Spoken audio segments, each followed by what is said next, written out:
இந்த உலகத்தில் இருக்கிறவங்க சொல்லுவாங்க, காலங்கள் கிரியை செய்கிறது தான். உண்மைதான். தேவன் உருவாக்கின சூரியனுக்கு கீழே சில கிரியைகள் இருக்குதான். சில காரியங்களை அவர்கள் படித்து ஆமென் ஜோசியம் சொல்லுகிறது உண்மைதான். சில காரியங்கள் கிரகங்களிலே வேலை செய்து அவர்கள் கணிக்கிறது உண்மைதான். ஆனால் நான் இந்த கிரகத்தின் கட்டுப்பாட்டுக்குரியவன் அல்ல. சூரியனுக்கு கீழே கட்டுப்படுத்தப்பட்ட ஒரு மனிதன் அல்ல. நான் பரலோகத்தின் சிங்காசனத்தின் கட்டுப்பாட்டுக்குள் இருக்கிறதுனால் இந்த சூரியனையும் சந்திரனையும் கூட ஆமென் நிறுத்துவதற்கு வல்லமை பெற்ற யோசுவாவின் சந்ததியாய் இருக்கிறதுனால இவைகள் என்னை கட்டுப்படுத்தாது. செவ்வாய்க்கிழமை என்னை கட்டுப்படுத்தாது, சனிக்கிழமை என்னை கட்டுப்படுத்தாது, அமாவாசை என்னை கட்டுப்படுத்தாது, பௌர்ணமி என்னை கட்டுப்படுத்தாது.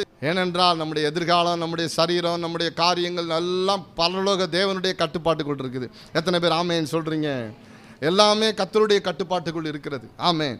ஒரு சரியான மருத்துவத்திற்கு லீட் பண்றது கூட தேவன் தாங்க முடியும். என்ன சொல்ல விரும்புகிறேன் என்றால், நாம் கர்த்தருடைய சிங்காசனத்தின் கட்டுப்பாட்டில் இருக்கிறோம்.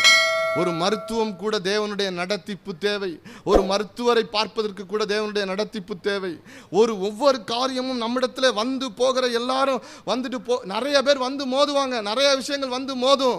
ஆவிக்குரியவன் சகலவற்றை நிதானித்து அறிகிறான். அவன் தேவனை சார்ந்து ஜபித்து ஒவ்வொரு காரியத்தையும் நிதானித்து அவன் நடப்பானால் அவனுடைய நடக்கையிலே பதற்றம் இருக்காது, குழப்பம் இருக்காது, நஷ்டம் இருக்காது, பலவீனம் இருக்காது, போராட்டம் இருக்காது. கர்த்தர் அழகாக கொண்டு போவார்.